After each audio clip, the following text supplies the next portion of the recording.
नमस्कार, मैं अभिनेंद्र। पूरा देश प्रभु श्री राम के रंग में रंग चुका है।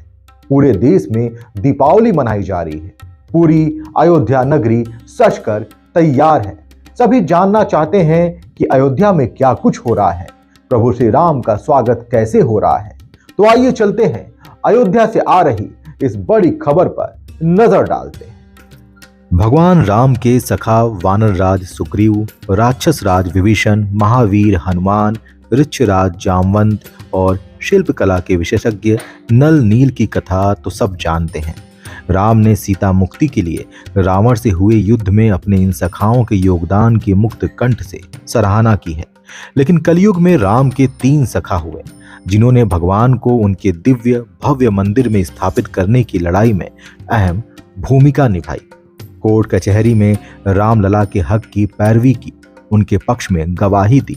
मगर अब जब दिव्य मंदिर बन रहा है तो रामलला को विरासतें देखने के लिए इनमें से कोई मौजूद नहीं होगा। जी हाँ, विवादित स्थल को रामलला का जन्म स्थान साबित करने के लिए कोर्ट कचहरी में लंबी लड़ाई चली। पक्ष विपक्ष से 5 मुकदमे हुए। इनमें गोपाल सिंह विशारद, महंत रामचंद्र दास परमहंस, निर्मोही अखाड़ा, सुन्नी सेंट्रल वक्फ बोर्ड व रामलला विराजमान की ओर से दाखिल वाद शामिल हैं। सुप्रीम कोर्ट के राम मंदिर से जुड़े फैसले का अध्ययन कर किताब लिख रहे वरिष्ठ पत्रकार डॉक्टर चंद्रगोपाल पांडे बताते हैं कि 5वां मुकदमा रामलला विराजमान की ओर से 1 जुलाई 1989 को दाखिल हुआ। इसे इलाहाबाद हाईकोर्ट के सेवानिवृत्त न्यायाधीश देवकी नंदन अग्रवाल ने रामलला विराजमान और स्थान जन्मभूमि की ओर से नेक्स्ट फ्रेंड के रूप में दायर किया था। वे स्वयं ही वादी संख्या 3 थे। ये स्वामित्व से जुड़े पहलू पर इस वाद को टर्निंग पॉइंट के रूप में देखते हैं।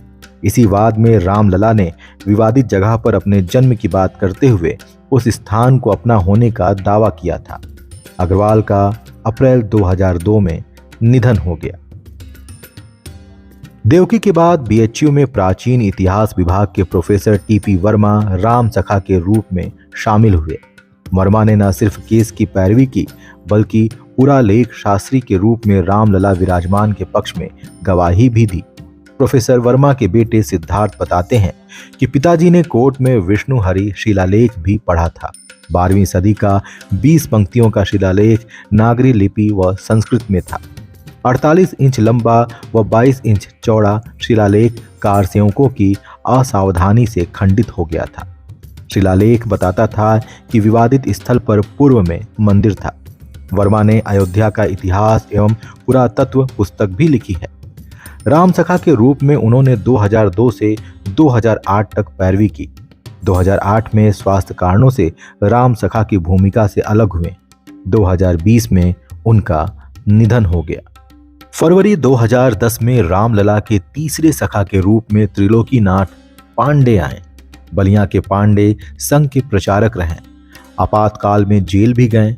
उनके बेटे अमित बताते हैं कि पिताजी ने राम मंदिर से जुड़े वाद के सामने घर के बड़े से बड़े कार्यक्रम को महत्व नहीं दिया।